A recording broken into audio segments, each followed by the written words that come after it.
Should the government never be allowed to stop journalists from publishing information, even if that information is embarrassing or dangerous? Because in the US, that question literally went all the way to the Supreme Court during a war, and the answer shaped how free our media still is today. Hi guys, we have social anxiety when it comes to public speaking, so we decided to record this video instead. We're gonna talk about power, who controls information, and who gets to decide what the public knows. The First Amendment protects freedom of speech and freedom of the press because democracy depends on informed citizens. You cannot govern yourself if you do not know what is happening. Here's a surprising fact: the press is the only profession explicitly protected in the Constitution. The founders believed that even bad ideas should be heard because the truth would eventually win if people had access to information. In 1971, during the Vietnam War, a government insider named Daniel Ellsberg leaked secret documents known as the Pentagon Papers. This showed that multiple presidents had lied to the public about the war.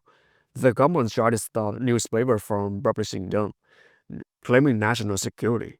The Supreme Court stepped in and said, no, the press exists to serve the people, not protect the government from embarrassment. That ruling still protects journalists today when they expose wrongdoing.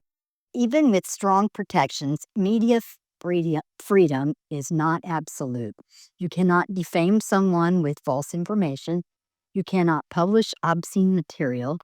You cannot incite immediate violence. One classic legal example is falsely yelling fire in a crowded theater.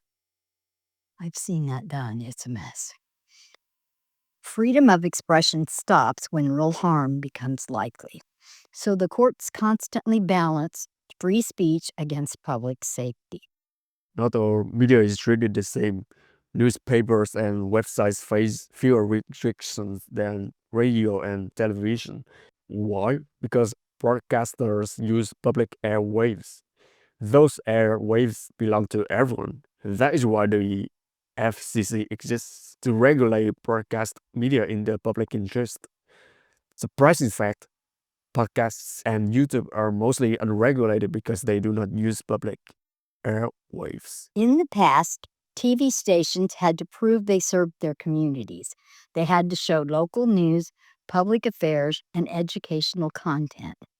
Deregulation removed many of those requirements. Now license renewals are quick and mostly automatic.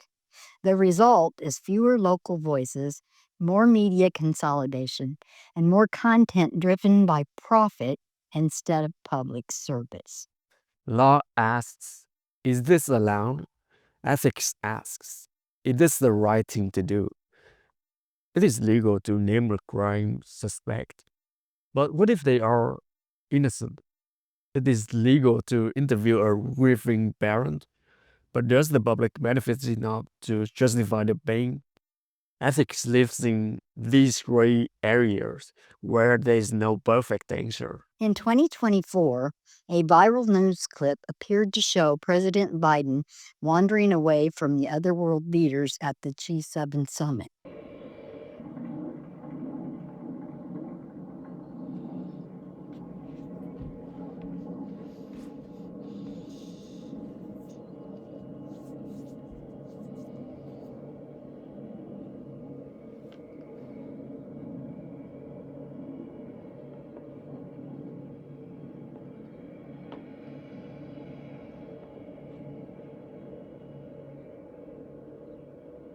The footage itself was real, but the short version circulating online was cropped in a way that it removed important context. Full-length video shows Biden was interacting with parachutists during a skydiving demonstration and not aimlessly departing the group as the edited clip had implied. This sample shows how editing choices can create a misleading impression even when the underlying footage is accurate, and why honesty in context matters just as much as accuracy. Social responsibility theory says the media should be free, but also accountable. Freedom comes with obligations.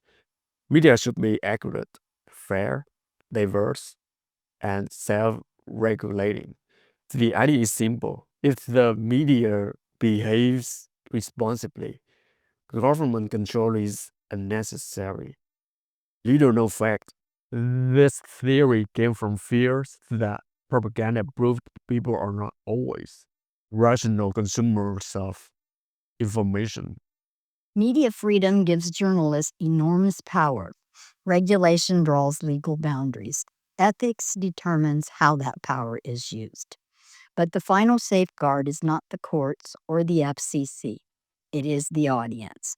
An informed, skeptical, media literate public is what makes the whole system work. That means every time you consume media, you are part of the system.